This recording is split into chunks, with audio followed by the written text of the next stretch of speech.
Pertama namanya istikharah, kedua namanya istisyarah, ketiga namanya istiftah. Istikharah, istisyarah, istiftah. Istikharah itu melakukan sholat beberapa kali untuk meminta petunjuk Allah dan kecondongan hati. Itu pertama. Kalau pilihannya atau hal yang harus kita putuskan itu sesuatu yang halal, kecuali pilihannya yang satu halal yang satu haram, nggak perlu istikharah di situ ya. Kalau ini kan bukan pilihan tentang orang, tapi pilihan antara maju atau mundur, gitu ya. Berhenti atau lanjut. Nah ini kan dua-duanya sesuatu yang boleh. Maka disitulah muncul istikharah, meminta kecondongan hati kepada Allah. Kedua, melakukan istisyarah. Istisyarah itu yang gimana? Istisyarah itu meminta nasihat dari orang-orang yang mengerti tentang apa yang sedang kita alami.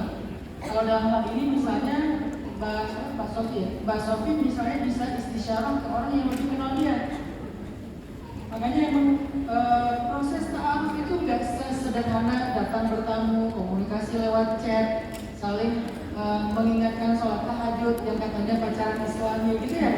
Jadi ta'aruf itu namanya juga dari kata mencari tahu atau mengenal ya. Jadi kita perlu harus lebih mengenal dia. Kenapa dia berubah pikiran? Apakah yang di sana tadi yang katanya orang ketiga udah nggak nyaman lagi, terus balik lagi ke sini? Jadi kita kayak jadi second choice. Sian, mana? Kalau Ustaz, Masya Allah.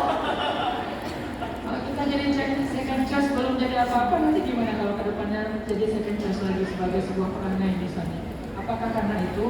Ataukah karena memang dia ternyata akhirnya jadi sadar kalau dia itu salah, atau sadar kalau kita itu yang terbaik dalam versi kehidupan dia setelah dia membanding-bandingkan dan compare kita dengan orang ketiga lah, keempat lah, kelima lah, oh ternyata kita adalah yang terbaik misalnya. Mungkin karena itu. Atau bisa jadi dia orangnya yang labil, hari ini begini, besoknya begitu. Nah, bagaimana kita tahu itu? Kita harus istisyarah, meminta pendapat orang yang mengenal. Dan memang baiknya memang saling kenal lah. Kita kenal orang itu juga kenal dengan kita kenal dengan orang yang kita minta pendapatnya, orang yang kita minta pendapat itu juga kenal dengan dia. Sebaiknya sih seperti itu. Kalau nggak kenal pun ya berarti harus cari orang yang benar-benar memahami situasi ini. Jadi nggak boleh kita putuskan dengan subjektivitas penilaian kita kepada dia secara langsung. Fungsi dari istisyarah itu biar objektif. Fungsi dari istisyarah itu biar objektif, biar nggak subjektif. Kalau kita kan kadang-kadang orangnya tipe yang gampang kasihan misalnya ya, pas dia balik lagi, udahlah, kan subjektif dulu. Atau tipe yang pendendam, saya nggak akan buka hati lagi. Siapa tahu dia benar, datanya udah insaf. Makanya jangan biar nggak subjektif, kita pakai istisyarah pendapat orang ketiga.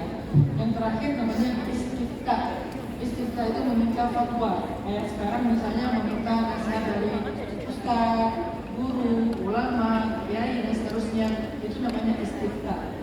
Nah, kalau dimintai pendapat saya tentang situasi kayak gini, maka yang paling baik itu untuk perempuan itu banyak-banyak melibatkan orang ketiga yang bisa dipercaya. Karena orang ketiga yang bisa dipercaya ini jauh lebih objektif dari kita yang udah terlanjur punya rasa suka atau benci. Mudah-mudahan dengan istikharah, istisyarah, istiftah, Pak Sofi nanti akan bisa memutuskan harus berlanjut atau diam atau malah mundur. Kalau diam itu mungkin ya skeptis lihat situasi lah gitu ya, atau malah mundur sama sekali. Saya kira seperti itu Mbak Sofi, supaya bisa dipelajari lebih lanjut, jangan terburu-buru dan yakinlah bahwa seseorang yang punya niat baik harusnya dia akan melihat Mbak Sofi dengan maksud yang baik, bukan hanya pengen coba-coba, bukan cuma pengen debat, bukan cuma pengen hiburan ya. Kalau itu yang Mbak Sofi rasakan, berarti niatnya baik. Kalau niatnya baik, boleh nggak kita nggak dekat dulu?